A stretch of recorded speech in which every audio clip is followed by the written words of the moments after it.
మీరు కనుక నాతో డైరెక్ట్ కాంటాక్ట్ అవ్వాలనుకుంటే కాల్ మీ ఫర్ యాప్ నుంచి అయితే నాతో కాంటాక్ట్ అవ్వచ్చు. సో మీకు అది ఎలా ఇన్స్టాల్ చేయాలి ఏంటనేసి టోటల్ ఇన్స్ట్రక్షన్స్ అనేది కింద డిస్క్రిప్షన్లో డీటెయిల్స్ అయితే ఇచ్చాను, కాంటాక్ట్ మీ అనేసి. సో ఆ విధంగా మీరు నాకు కాంటాక్ట్ చేసి సో నాతో మాట్లాడచ్చు అనమాట. గైస్, టోటల్ స్టఫ్ అంతా కూడా ఇప్పుడు మీ ముందర అయితే కనపడుతూ ఉంది. సో మీకు ఇందాక నేను ఏదైతే చెప్పానో సో ఎగ్జాంపుల్గా అదంతా కూడా ఇప్పుడు మీకు డీటెయిల్గా మార్క్స్ వైజ్గా ర్యాంక్ అనేది ఎంత వచ్చింది, ఇది లాస్ట్ ఇయర్ది కాదు, టోటల్గా ప్రీవియస్ ఇయర్స్ అన్నింటినీ కలిపి మీకైతే అర్థమయ్యే విధంగా ఇక్కడైతే మెన్షన్ అయితే చేయడం జరిగింది గైస్. మనం బ్రాంచ్ వైజ్ ఒక్కొక్కసారి చూసుకుంటూ వస్తాం అండ్ ఎలా డిఫరెన్స్ అనేది ఎలా ఉంది ఏంటనేసి, ఓకేనా. సో ఫస్ట్ మనము ఎలక్ట్రికల్ బ్రాంచ్ చూద్దామంటే సో 63 మార్క్స్కు ర్యాంక్ అనేది 6656 ర్యాంక్ అయితే వచ్చింది, ఓకేనా.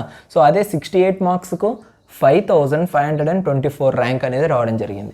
సో అలాగే మనము ఒక్కొక్క ర్యాంక్ అనేది చూసుకుంటూ లాస్ట్కు 175 మార్క్స్ చూసుకున్నట్లయితే ఫస్ట్ ర్యాంకర్కి అనేది రావడం జరిగింది, ఓకేనా. సో లాస్ట్ టైం మనం కంపేర్ చేసినట్లయితే ఓవరాల్గా 9000+ స్టూడెంట్స్ అయితే త్రిబుల్ వాళ్ళైతే రాయడం జరిగింది గైస్, ఓకేనా. సో ఆ 9000+లో సో 175 మార్క్స్ అనేది highest marks in electrical, okay. So వాళ్ళకి ఫస్ట్ ర్యాంక్ అనేది రావడం జరిగింది. ఇలా మనకు అంటే లాస్ట్ బేస్ చేసుకొని అదేవిధంగా 2019 బేస్ చేసుకొని సో ఈ మార్క్స్కు ఇంత ర్యాంక్ అనేది రావడం జరిగిందనమాట. ఇది ప్రిడిక్షన్ కాదు, సో మనకు వచ్చిన రిజల్టే ఇవన్నీ కూడా, ఓకేనా. సో టోటల్గా అండ్ ఆ తర్వాత ఈసీఈ స్టూడెంట్ చూసుకున్నట్లయితే మనకు compare to electrical student ECE students కొద్దిగా తక్కువే, ఓకేనా. సో ఓవరాల్గా దీనిలలో ఎక్కువ మంది స్టూడెంట్స్ ఉండేది ఒక ఎలక్ట్రికల్లో, అదేవిధంగా మెకానికల్ స్టూడెంట్స్ అనేవాళ్ళు నియర్లీ 10,000 9,000 దగ్గర అయితే ఉంటారనమాట. అండ్ ఈసీఈ చూసుకున్నట్లయితే 53 మార్క్స్కు 5765 ర్యాంక్ వచ్చింది, 58 మార్క్స్కు 4941 ర్యాంక్ వచ్చింది, 60 మార్క్స్ కానీ మీరు కానీ స్కోర్ చేశారంటే మీకు ర్యాంక్ అనేది 4596. సో ఇంకోటి మీరు గుర్తుపెట్టుకోండి, ఈ ర్యాంక్స్ అన్నీ కూడా ఓన్లీ బ్రాంచ్ ర్యాంక్ మాత్రమే, ఇంటిగ్రేటర్ ర్యాంక్ అనేది కాదు. అండ్ ఇంటిగ్రేటర్ ర్యాంక్ని మనము కన్సిడర్ కూడా చేయాల్సిన అవసరం లేదు, అది మీకు ఏ మాత్రం అయితే యూజ్ అవ్వదు. సో ఆ ఇంటిగ్రేటర్ ర్యాంక్ అనేది ఒకవేళ మీరు బ్రాంచ్ చేంజ్ చేసుకోవాలన్నప్పుడు, అదేవిధంగా ఇంకొకటి వచ్చేసరికి మనకు కౌన్సిలింగ్ పర్పస్ అప్పుడు ఆ ఇంటిగ్రేటర్ ర్యాంక్ అయితే మెన్షన్ అయితే చేయడం జరుగుతుంది. మీకు సీట్ రావాలి అంటే మెయిన్గా ఈ బ్రాంచ్ ర్యాంక్ మాత్రమే మనమైతే కన్సిడర్ చేయాలి.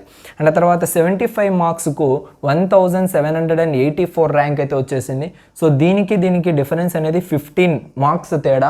సో 15 మార్క్స్కి ర్యాంక్ అనేది చూడండి ఎంత డిఫరెన్స్ వచ్చిందో, 4500 నుంచి 1700లోకి రావడం జరిగింది. ఆ తర్వాత 130 మార్క్స్ వచ్చిన వాళ్ళకి 66 ర్యాంక్, 141 మార్క్స్ వచ్చిన వాళ్ళకి 29 అండ్ 147 అంటే దీనికి 6 మార్క్స్ తేడా. 6 మార్క్స్కి మనకు సో చూడండి ఎంత నియర్ బై వచ్చేసిందో ర్యాంక్ అనేది 13th ర్యాంక్ వచ్చింది. అండ్ ఆ తర్వాత ఓన్లీ 7 మార్క్స్ తేడాతో సో థర్డ్ ర్యాంకర్కి అయితే వచ్చేసారు. సో ఇంకా మనకు ఇంకా ఫస్ట్ ర్యాంకర్ది అయితే నాకైతే దొరకలేదు. సో అది దానికోసమే నేను థర్డ్ ర్యాంకర్ అయితే ఎన్ఎఫ్ చేశాను. సో 155 అంటే ఇంకొక 2 మార్క్స్ 3 మార్క్స్కి సో అక్కడైతే వచ్చేసి ఉంటుంది. ఒకవేళ ఆ 2 మార్క్స్ లేకున్నా 150th ర్యాంక్ ఎవరైతే ఉన్నారో 155థ్కి సో అతనికే ఫస్ట్ ర్యాంక్ కూడా వచ్చే ఛాన్సెస్ ఉంటాయి. బికాజ్ ఎందుకంటే మనకు ఒకటి ఉంది కదా గైస్, కేటగిరీ వైజ్ ఒకవేళ ఇతను ఓసీ క్యాండిడేట్ అనుకోండి, సో ఇదే మార్క్స్ ఎస్సీ క్యాండిడేట్కి వస్తే 155 ఎస్సీ క్యాండిడేట్ వస్తే అతనికి ఫస్ట్ ర్యాంక్ ఇచ్చేస్తారు. అండ్ ఆ తర్వాతనే 155ని కన్సిడర్ చేస్తారనమాట ఓసీ క్యాండిడేట్స్ కానీ బీసీ క్యాండిడేట్స్ కానీ, ఓకేనా. అదొక ప్రాబ్లం అయితే ఉంది మన ఇండియాలో. అండ్ ఆ తర్వాత మళ్ళీ మనం చూసుకున్నట్లయితే మెకానికల్ ఇంజనీరింగ్ చూసుకున్నట్లయితే 48 మార్క్స్కి 6964 ర్యాంక్ రావడం జరిగింది. సో ఎలా ఇది పాసిబుల్? 48 మార్క్స్ కదా, సో మన క్వాలిఫైయింగ్ మార్క్స్ అనేది 50, బట్ ఇక్కడ 48కి కూడా ర్యాంక్ ఎందుకు వచ్చింది అంటే ఈ క్యాండిడేట్ మనకు ఎస్సీ ఎస్టీకి సంబంధించిన క్యాండిడేట్ కాబట్టి సో 48 వచ్చినా కూడా వాళ్ళు ఎలిజిబుల్ కిందికి వస్తారు కాబట్టి వాళ్ళకైతే ర్యాంక్ అనేది డిసైడ్ చేశారు. అండ్ ఇంకొకటి ఈ విషయం ఏంటంటే ఇతనికి 48 మార్క్స్ వచ్చాయి, ర్యాంక్ అనేది 6964. ఇంకొక అబ్బాయికి అంటే నార్మల్ జనరల్ కేటగిరీ అబ్బాయికి 53 మార్క్స్ వచ్చాయి. ఓకే, ఈ 53 మార్క్స్ ఎక్కువనా 48 మార్క్స్ ఎక్కువనా? 53 మార్క్స్ అనేది ఎక్కువ. బట్ కంపేర్ టు ఈ అబ్బాయితో కంపేర్ చేస్తే ఇతని ర్యాంక్ అనేది ఎంతలో ఉంది చూడండి, 10,937 ర్యాంక్ ఉంది. అతను క్వాలిఫై కూడా అవ్వలేదు. యాక్చువల్గా చెప్పాలంటే 48 మార్క్స్ అంటే క్వాలిఫై కాదు, బట్ ఎస్సీ ఎస్టీ కేటగిరీస్కి సో అది క్వాలిఫైయింగ్ మార్క్స్ కాబట్టి నో ప్రాబ్లం. అక్కడికి మనకు ర్యాంక్ డిసైడ్ అనేది మీరు గమనించాలి ఇక్కడ. సో 10,937 ర్యాంకులోకి పడిపోయాడు. అండ్ ఇక్కడ చూసుకున్నట్లయితే 6,964 ర్యాంకులు అయితే ఉండడం జరిగింది. సో ఇక్కడ మనము టోటల్గా అందుకనేసి ఇవన్నీ కూడా మీరు గమనించి మీ ఎగ్జామినేషన్ అయితే మీరు గట్టిగా ప్రిపేర్ అవ్వాల్సి ఉంటుంది. జస్ట్ ఏ సెకండ్లో మీ ర్యాంక్ అనేది ఎక్కడో వెళ్ళిపోయేదానికి ఛాన్సెస్ అయితే ఉంటాయి. సో ఇక్కడ మనకు టోటల్గా డిసైడ్ చేసేది ఫస్ట్ వన్ వచ్చేసరికి కేటగిరీ, అండ్ సెకండ్ వన్ వచ్చేసరికి మీ ఏజ్, అండ్ థర్డ్ వన్ వచ్చేసరికి మ్యాథమెటిక్స్లో ఎన్ని వచ్చాయి, ఫిజిక్స్లో ఎన్ని వచ్చాయి, కెమిస్ట్రీలో ఎన్ని వచ్చాయి, ఆ తర్వాత కోర్ సబ్జెక్ట్లో ఎన్ని మార్క్స్ వచ్చాయి. వీటన్నిటిని బేస్ చేసుకొని మీ ర్యాంక్ అనేది డిసైడ్ అవుతుంది. ఓకేనా, ఇది ఒకటి క్లారిటీ అయితే పెట్టుకోండి.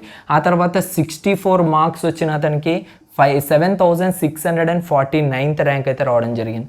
అండ్ 67 మార్క్స్ వచ్చిన అతనికి 6,655 మార్క్స్ రావడం జరిగింది. అండ్ ఇందులో మెకానికల్లో టాప్ మార్క్స్ చూసుకున్నట్లయితే 166 మార్క్స్కి 14th ర్యాంక్ అయితే రావడం జరిగింది. అండ్ ఫస్ట్ ర్యాంక్ ఎవరికి వచ్చిందో అయితే నాకైతే తెలియలేదు, బికాజ్ అదైతే కనపడలేదు. సో లాస్ట్ ఫైండ్ అవుట్ చేసింది 166 మార్క్స్కి 14th ర్యాంక్ అతను అయితే బయటపడ్డాడు. ఓకేనా, సో ఇది 14th ర్యాంక్. అంటే ఇంకా ఒక మనము ఇంతలోనే అనుకోవచ్చు. అండ్ ఇంకోటి 170 పెట్టుకున్నా కూడా మనము ఫస్ట్ ర్యాంక్ అయితే డిసైడ్ చేయొచ్చు, లేదంటే 175 వేసుకున్నా కూడా మనం ఫస్ట్ ర్యాంక్ అయితే డిసైడ్ చేయొచ్చు అనమాట. 14th ర్యాంక్కి 166 వచ్చిందంటే వితిన్ 2 మార్క్స్తో అయినా మనము ఫస్ట్ ర్యాంక్ వెళ్ళిపోవచ్చు గైస్ ఇక్కడ. ఓకేనా, సో ఇలా ఉంటుంది టోటల్గా. అండ్ ఆ తర్వాత సివిల్ ఇంజనీరింగ్కి సంబంధించి చూసుకున్నట్లయితే ఇతను జస్ట్ క్వాలిఫై అయ్యారు. సో 50 మార్క్స్కి 6,916 ర్యాంక్ అనమాట. ఓకేనా, ఇంకోటి మీరు ఇక్కడ గమనించండి, ఇక్కడ 50 మార్క్స్కి 6,916 ర్యాంక్, ఇక్కడ 53 మార్క్స్కు 5,765 ర్యాంక్. ఎందుకు ఇలా అంటే మీకు ఆల్రెడీ ఇంతకు ముందే చెప్పాను నేను, ప్రతి ఒక్క బ్రాంచ్కు వాళ్ళ ర్యాంక్స్ అనేటివి ఉంటాయి. ఇక్కడ ఏ బ్రాంచ్కు ఇంకొక బ్రాంచ్తో సంబంధం లేదు. ఓన్లీ త్రిబులి అంటే త్రిబులి వాళ్ళని మాత్రమే కంపేర్ చేసుకోవాలి. అండ్ సిఎస్సి అయితే సిఎస్సిని, ఈసీఈ అయితే ఈసీఈని వాళ్ళే కంపేర్ చేసుకోవాల్సింది ఉంటుంది. సో ఇక్కడ మీకు ఫర్ ఎగ్జాంపుల్ త్రిబులిలో 170 వచ్చినా కూడా మీకు 100 ర్యాంక్ కూడా వచ్చే ఛాన్స్ ఉంటుంది. అదే మెకానికల్ కానీ లేదంటే సిఎస్సి చూసుకున్నట్లయితే వాళ్ళకు 100 మార్క్స్ వచ్చాయనుకోండి, ఫస్ట్ ర్యాంక్ వచ్చేదానికి కూడా ఛాన్స్ ఉంటుంది. ఓకేనా, అది డిపెండ్ అయ్యేది మన కాంపిటీషన్ బట్టి ఉంటుంది. ఇక్కడ ఈసెట్లో కాంపిటీషన్ అంటే ఓన్లీ బ్రాంచ్కు మాత్రమే ఉంటుంది తప్ప సో ఈసీ వాళ్ళు త్రిబులి వాళ్ళు మెకానికల్ వాళ్ళతో కాంపిటీషన్ అనేది ఉండదు. అందుకనేసి మీరు చదివేటప్పుడు కూడా మీకు తోడుగా ఎవరైతే ఉంటారో సో మీ బ్రాంచ్ వాళ్ళతోనే మీరు పోటీ పడాల్సింది ఉంటుంది. రిమైనింగ్ బ్రాంచ్ వాళ్ళతో మీరు పట్టించుకున్నా కూడా పెద్ద యూజ్ అయితే ఉండదన్నమాట. ఓకేనా, అండ్ ఆ తర్వాత సివిల్ ఇంజనీరింగ్ మనం చూసాం 50 మార్క్స్కి అండ్ 58 మార్క్స్కి 5,409. అండ్ ఆ తర్వాత 61 మార్క్స్కి 4,730, 65 మార్క్స్కి 3,713. అండ్ వీళ్ళల్లో టాప్ మార్క్స్ చూసుకున్నట్లయితే 159 మార్క్స్కి ఫస్ట్ ర్యాంక్ అయితే రావడం జరిగింది. ఓకేనా, ఇక్కడ చూసుకోండి మీరు 159కు ఫస్ట్ ర్యాంక్ వచ్చింది. త్రిబులీలో 175 మార్క్స్కు ఫస్ట్ ర్యాంక్ వచ్చింది. ఎంత డిఫరెన్సో మీకు ఇక్కడ అర్థమైపోతుంది. అండ్ ఆ తర్వాత ఇంకోటి కూడా మీకు చూపిస్తాను. ఈ ఇన్స్ట్రుమెంటేషన్లో చూడండి 110 మార్క్స్కు మాత్రమే ఫస్ట్ ర్యాంక్ వచ్చింది. సో కంపేర్ టు ఇది అండ్ 159 ఇది, ఈ మూడు కంపేర్ చేయండి. 175 మార్క్స్కు ఫస్ట్ ర్యాంకు, 159కి ఫస్ట్ ర్యాంకు, అండ్ 110 మార్క్స్ కేవలం ఫస్ట్ ర్యాంక్ అయితే వచ్చింది. బికాజ్ ఎందుకు 110 మార్క్స్కి ఫస్ట్ ర్యాంక్ వచ్చిందంటే ఈ ఈఐఈ స్టూడెంట్స్ అనే వాళ్ళు చాలా తక్కువ మంది ఉంటారు కాబట్టి అంత తక్కువ మార్క్స్ వచ్చినా కూడా వాళ్ళకి ర్యాంక్ అనేది వచ్చేసింది అనమాట. ఓకేనా, ఇది టోటల్గా గైస్ మీకైతే అర్థమైంది అనేసి అనుకుంటున్నాను. ఒకసారి నేనైతే పక్కకి వెళ్తాను, మీరే ఒక స్క్రీన్ షాట్ అయితే తీసి పెట్టుకోండి. ఓకేనా, స్క్రీన్ షాట్ తీసుకున్నారనేసి అనుకుంటూ ఉన్నాను. బికాజ్ ఎందుకంటే మీకు తెలుస్తూ ఉంటుంది. ఓకేనా, తర్వాత అయినా మీరు చూసుకునేదానికి యూజ్ఫుల్ ఉంటుంది కాబట్టి అలా చెప్పాను. అండ్ సిఎస్సి మనం డిస్కస్ చేయలేదు. సో సిఎస్సికి సంబంధించి కూడా మీరైతే ఇక్కడ చూసుకోవచ్చు. ఓకే, ఇక్కడ కూడా మనకు 140 మార్క్స్కే ఫస్ట్ ర్యాంక్ వచ్చేసింది గైస్. ఓకేనా, అండ్ నౌ దీన్ని కూడా మనం కన్సిడర్ చేసుకోవాలి. 140 మార్క్స్, 110 మార్క్స్, 159 అండ్ 175. ఇక్కడ కూడా మనకు 170 నేను చెప్పాను కదా, 170 కానీ వచ్చిందంటే ఫస్ట్ ర్యాంక్ వచ్చేస్తుంది. ఓకేనా, ఇలా మనకు టోటల్గా మనది ఇలా ఉంటుందన్నమాట బ్రాంచ్ వైజ్గా మన ర్యాంక్స్ అనేటివి. అండ్ మీకు ఇందాకే చెప్పాను నేను, సో మనకు ర్యాంక్ డిసైడ్ చేసేది, కంపేర్ చేసేది కొన్ని కేటగిరీస్ వైజ్గా, అంటే కొన్ని 1 by 1 అంటే క్యాస్ట్ చూస్తారు, ఆ తర్వాత మన ఏజ్ చూస్తారు. సో ఏజ్లో కూడా మీకు ఇప్పుడు క్లియర్గా నేనైతే ఎక్స్ప్లెయిన్ చేస్తాను, ఒకసారి అయితే వినడానికి అయితే ట్రై చేయండి. మీకు కూడా ఇంతటితో మీ డౌట్స్ అనేటివి కూడా క్లారిఫై అయిపోతాయి, ఓకేనా. So first category, first compare చేసేది క్యాస్ట్ చూస్తారు. 2 అబ్బాయిలు తీసుకుందాం, ఒక అబ్బాయి ఏ, ఇంకొక అబ్బాయి బి. ఏ అబ్బాయికి ఫర్ ఎగ్జాంపుల్ 100 మార్క్స్ వచ్చాయి, బి అబ్బాయికి కూడా 100 మార్క్స్ వచ్చాయి.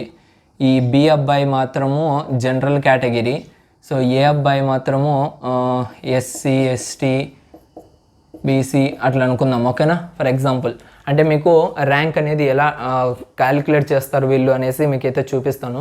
సో ఇలా ఏ బి అబ్బాయిస్ని అయితే తీసుకొని, సో మనము కేటగిరీ వైజ్గా ఒక అబ్బాయికి 100 మార్క్స్, ఇంకొక అబ్బాయికి 100 మార్క్స్ తీసుకున్నాం. ఇప్పుడు వీళ్ళిద్దరిలో మనకు మెయిన్గా ర్యాంక్ అనేది ఎక్కువగా రావడానికి స్కోప్ అయితే నెంబర్ 1 ఏ అబ్బాయికి అయితే మంచి ర్యాంక్ అయితే వస్తుంది, బి అబ్బాయికి సెకండ్ ర్యాంక్ వస్తుంది, ఓకేనా. 100 మార్క్స్ ఉన్నా కూడా ఫస్ట్ అబ్బాయికి ఫస్ట్ ర్యాంక్ వస్తుంది, సెకండ్ అబ్బాయికి సో సెకండ్ ర్యాంక్ అయితే వస్తుంది అనమాట. ఇప్పుడు అంటే ఇది కేటగిరీ వైజ్గా వాళ్ళు కంపేర్ చేస్తే ఇలా ఉంటుంది. అండ్ ఆ తర్వాత మీకు క్యాస్ట్ కాకుండా, ఓకేనా, క్యాస్ట్ ఓకే, క్యాస్ట్ చూసేశారు. ఇప్పుడు సేమ్గా ఏ అబ్బాయికి 100 మార్క్స్ వచ్చాయి, బి అబ్బాయికి 100 మార్క్స్ వచ్చాయి. దెన్ ఇప్పుడు వాళ్ళని ఎలా ర్యాంక్ అనేది కన్సిడర్ చేస్తారంటే, సో సెకండ్ సేమ్ వీళ్ళు, ఇతను ఓసీ క్యాండిడేట్ అనుకుందాం, ఇతను ఓసీ క్యాండిడేట్ అనుకుందాం, లేదు ఇతను ఎస్సీ ఎస్టీ అండ్ ఇతను కూడా ఎస్సీ ఎస్టీ, సేమ్ కేటగిరీ అయితే, ఓకేనా, ఇద్దరు కూడా ఏ అబ్బాయి బి అబ్బాయి ఇద్దరు కూడా సేమ్ క్యాస్ట్ అయితే, సేమ్ అయితే మనకు కన్సిడర్ చేసేది సెకండ్ ప్రియారిటీ ఏజ్, ఓకేనా. ఇద్దరు కూడా సేమ్ కేటగిరీ ఉండి సేమ్ మార్క్స్ వస్తే సెకండ్ ప్రియారిటీ ఏజ్కి ఇస్తారు. ఈ అబ్బాయి ఏజ్ ఎంత ఉంది, ఈ అబ్బాయి ఏజ్ ఎంత ఉంది, వీళ్ళ ఇద్దరిలో ఎవరైతే తక్కువ ఏజ్ ఉంటుందో, ఐ మీన్ ఏంటంటే కరెక్ట్ ఏజ్ ఉండాలి గైస్. ఈసెట్ రాస్తున్నాము అంటే మన ఏజ్ అనేది కన్సిడర్ చేస్తారు కదా. సో డిప్లొమా కరెక్ట్గా అయిపోవాలి. అండ్ ఇప్పుడు 2021 బ్యాచ్ అంటే మీరు ఎక్కడే కానీ 1 year వేస్ట్ కాకుండా వచ్చేస్తుంటారు కదా. సో కరెక్ట్గా ఏజ్ ఉన్న వాళ్ళకి ఫస్ట్ ర్యాంక్ వస్తుంది. ఇతని కన్నా ఇతను కానీ కొద్దిగా డిఫరెన్స్ ఉన్నా కూడా ర్యాంక్ అనేది సెకండ్లోకి మారిపోతుంది, ఓకేనా. ఇక్కడ క్లియరా? ఓకే. ఇప్పుడు నవ్వు ఇంకొకటి ప్రాబ్లం వచ్చింది ఇక్కడ. Same category and same age ఉంటే, ఓకేనా, ఇతనిది సేమ్ క్యాస్ట్, ఇతనిది సేమ్ క్యాస్టే, బట్ ఇక్కడ ఏంటంటే ఏజ్ అనేది కూడా ఒకటే ఉంటుంది, ఓకేనా. ఆ అబ్బాయి ఏజ్ ఎంత ఉందో ఆ అబ్బాయి ఏజ్ కూడా సేమ్ ఉంటే నెక్స్ట్ ఏం ప్రియారిటీ ఇస్తారు? ఎస్, థర్డ్ వన్ వచ్చేసరికి మనకు మార్క్స్ అనేది కన్సిడర్ చేస్తారనమాట. మార్క్స్, ఇందులో మార్క్స్లో కూడా మ్యాథమెటిక్స్లో ఎన్ని వచ్చాయి, ఫిజిక్స్లో ఎన్ని వచ్చాయి, కెమిస్ట్రీలో ఎన్ని వచ్చాయి, అండ్ ఆ తర్వాత ఈ 3 అయిపోయిన తర్వాత కోర్ సబ్జెక్ట్స్ చూస్తారు, ఓకేనా. 100 మార్క్స్ వచ్చాయి. ఇతనికి మ్యాథ్స్లో 50కి 49 వచ్చాయి, ఇతనికి మ్యాథ్స్లో 48 వచ్చాయి, ఫిజిక్స్లో 25కి 25 వచ్చాయి, ఇతనికి ఫిజిక్స్లో 25కి 25 అనుకోండి. సో ఈ 100 మార్క్స్ పక్కన పెట్టేసి నేను ఎగ్జాంపుల్కి చెప్తున్నాను. కెమిస్ట్రీలో 25 వచ్చాయి అండ్ ఈ కెమిస్ట్రీలో వచ్చేసరికి సో 24 అనుకుందాం. ఎగ్జాంపుల్గా చెప్తున్నాను గైస్, పర్టికులర్గా కాదు. సో ఇలా వచ్చాయి కదా. సో ఇప్పుడు ఫస్ట్ మ్యాథమెటిక్స్ చూస్తారు. మెయిన్ ప్రియారిటీ కూడా మనకు ఎగ్జామ్ వీళ్ళు ర్యాంక్ డిసైడ్ చేసేప్పుడు కూడా మ్యాథమెటిక్స్, ఫిజిక్స్ అనేది మనకు ఎక్కువగా మార్క్స్ వచ్చేదానికైతే ఛాన్సెస్ అయితే చూసుకోండి. బికాజ్ ఎందుకంటే ఇవి ఎక్కువగా మనకు ప్రియారిటీ ఇస్తారు. ఇప్పుడు మ్యాథమెటిక్స్లో 49 అండ్ మ్యాథమెటిక్స్లో 48 ఉంది కదా. సో ఇతనికి ఫస్ట్ ర్యాంక్ ఇస్తారు అండ్ ఆ తర్వాత ఇతనికి సెకండ్ ర్యాంక్ ఇస్తారు. అండ్ నెక్స్ట్ ఫిజిక్స్ చూస్తారు. ఫిజిక్స్లో 25 మార్క్స్ ఉన్నాయి, ఇతనికి 25 మార్క్స్ ఉన్నాయి. సో అయినా కూడా ఇతనే లీడింగ్లో ఉన్నారు. సో ఇతనికి మళ్ళీ అయితే ఇవ్వడం జరుగుతుంది, ఓకేనా. సేమ్ మార్క్సే, బట్ ఏంటంటే ఈ అబ్బాయికి ఇతనికి ఈడ 23 అనుకోండి, ఇక్కడ 25 ఉన్నాయనుకోండి. సో టోటల్ చేసినా ఇతనికి 100 అనుకోండి ఫర్ ఎగ్జాంపుల్. ఇతనికి టోటల్ చేసినా 100 అనుకోండి. బట్ ఇతనికి మ్యాథమెటిక్స్లో ఎక్కువ వచ్చాయి, ఇతనికి మ్యాథమెటిక్స్లో తక్కువ వచ్చాయి, రిమైనింగ్ దాంట్లో ఎక్కువ వచ్చాయి. సో అందుకనేసి మ్యాథమెటిక్స్లో ఎవరికైతే ఎక్కువ వస్తుందో వాళ్ళని కన్సిడర్ చేస్తారు. ఓకేనా? ఇలా మనకు చాలా ఉంటాయి guys. One by one check చేసుకుంటూ ర్యాంక్ అనేది డిసైడ్ అయితే చేయడం జరుగుతుంది. ఓకేనా? ఇది మీకైతే టోటల్గా అయితే అర్థమైంది అనేసి అనుకుంటూ ఉన్నాను. అండ్ ఇంకా ఎవరికైనా అర్థం కాకపోతే కింద కామెంట్ సెక్షన్లో కామెంట్ చేయండి. లైవ్స్ అయితే కండక్ట్ చేద్దాము. సో ఈ సెట్కి సంబంధించిన డౌట్స్ సో అవన్నిటిని కూడా మనమైతే క్లారిఫై చేసుకుంటూ ఉందాము, మీకు క్లియర్ అవుతుంది. ఓకేనా? అండ్ ఇది టోటల్గా అయితే ఈ వీడియోలో. అండ్ నెక్స్ట్ వీడియోలో మళ్ళీ కలుద్దాం. అంతవరకు చూస్తూనే ఉండండి BSD Telugu tech channel. And ఇంకొక స్మాల్ ఇన్ఫర్మేషన్ ఏంటంటే, సో ఛానల్ ఎవరైతే సబ్స్క్రైబ్ చేయలేదో ఇంకా, సో మీ ఫ్రెండ్స్ చేత కూడా సబ్స్క్రైబ్ అయితే చేయించండి. సో మన ఛానల్ ఈసెట్ స్టూడెంట్స్కి చాలా అంటే చాలా యూస్ఫుల్ అవుతుంది అనేసి నేనైతే అనుకుంటున్నాను. సో మీరు కూడా అలాగే అనుకుంటే మీ ఫ్రెండ్స్ అందరికి కూడా ఛానల్ని అయితే షేర్ చేసి సబ్స్క్రైబ్ చేపిస్తారనేసి అనుకుంటున్నాను. Guys, thank you to all. Thanks for watching this video. This is BSD signing off. By.